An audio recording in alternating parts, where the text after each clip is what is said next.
Hello Ponderers, welcome back. I am Steph Smart and you are watching the SmartPonders channel.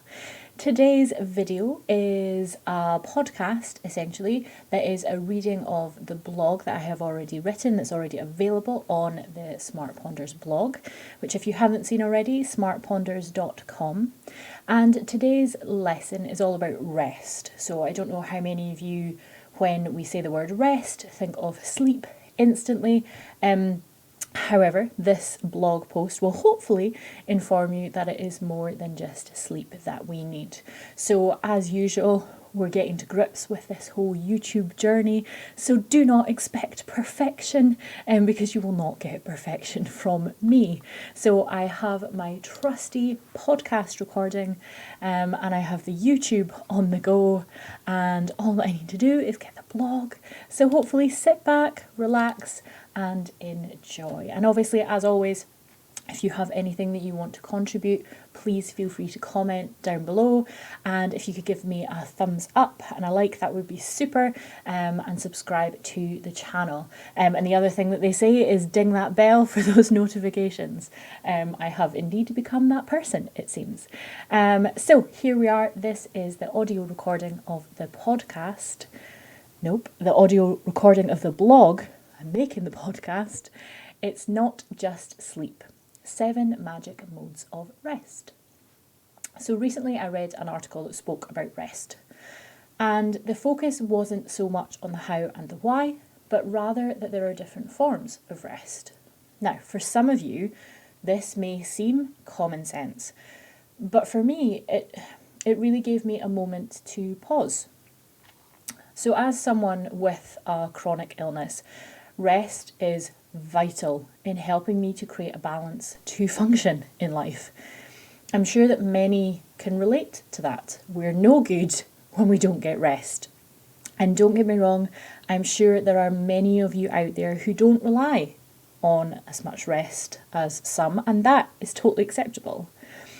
We're all individuals, and sometimes within these fleeting lives of ours, the time should be spent figuring out what works for us and what doesn't. So for me, I need rest and I need plenty of it. But I've only ever thought of rest as being an early night or a lazy day. But no, it seems there's a little more to it than that. So let me elaborate. In the article that I read and the accompanying TED Talk, I will post the link at the bottom, Sondra Dalton-Smith states that sleep and rest are not synonymous to each other. They aren't the same thing.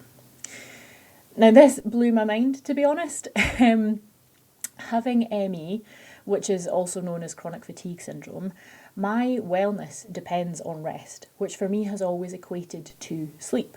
So I thought. However, in listening to her talk and reading the article, it's given me pause to ponder. So there are 7 types of rest that we all need.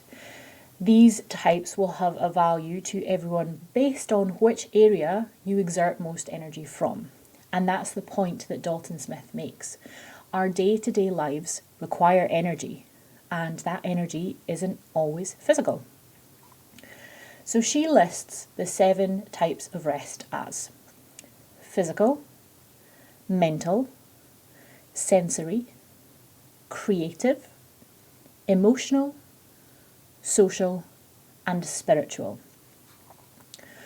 Throughout the day, situations arise when the energy we use comes from multiple sources. For example, I think of my teaching practice. So when I'm in the studio with the students, I'm drawing on physical energy, mental energy, and creative energy. Versus when I'm out on the motorbike, for example, which draws on mental, physical, and sensory energies.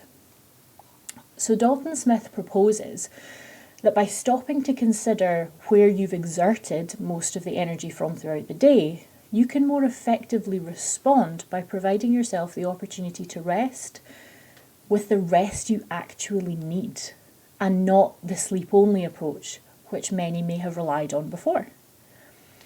So let's consider each type of rest. So physical rest. This is the rest that we've come to know as sleep, napping, chilling on the couch. It's the opportunity to physically stop. Mental rest. We tend to be on the go all the time in our brains. I know I often feel like that. And if my brain won't shut off or just pause, I've found that taking breaks throughout the day helps massively.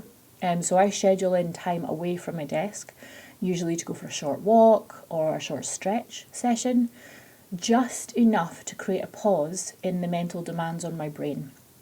And meditation is also a great strategy for mental rest too. Then we move on to sensory rest. So for me, it's lights. I hate a bright light, also known as the top light or the big light for those Scottish listeners out there or viewers.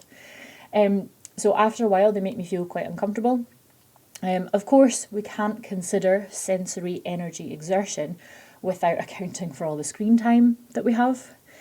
Even being in a busy space with too much going on can very swiftly maximise our sensory energy output. I'll be honest, sitting in a quiet, dark room does me the world of good. Although even finding a moment to shut my eyes or having a silent car ride home can be enough to get that sensory rest in. Please note, eyes are not shut at the same time as driving the car. Then we have creative rest. And so this is about achieving rest through the appreciation of the arts and beauty in the world around you.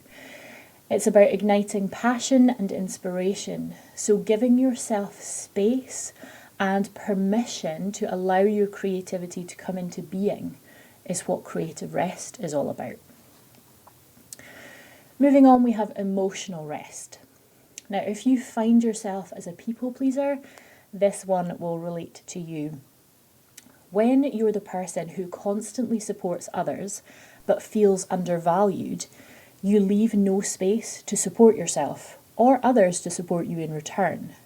So having open conversations where you let people in and be more honest about how you're feeling, even when it's hard, will help with the emotional rest. You're not using the emotional energy to suppress the feelings, but rather feeling them and being open about it, which creates that space for emotional rest. Then we have social rest. So Dalton Smith points out that the social often goes hand in hand with the emotional. However, the difference is about the energies expelled within the relationships of the people around us. When you spend your time being around people who drain you, you can't help but feel depleted. Therefore, it makes sense that to get that social rest, it's about being around the boosters. And when you can, make it face to face for maximum level impact. And finally, we have spiritual rest. And so that is the idea of connection, belonging, love, acceptance, and purpose. So believing in something that is more than just you, whether that's religion, faith, or community. Again, to get that rest, it's about creating space for the belief. So now that I have gone through each of these, consider your own life. Do you turn to sleep but wake feeling unrested? Because that's definitely the case for me. Therefore, maybe it's because I'm not getting the rest that I really need. So how about you join me in the days to come by trying to be a little more aware of where your energy is going. And let's try to better target that rest. And I would love to hear how you get on. Thank you so much for joining me today. This has been a Smart Ponders. See you in the next video.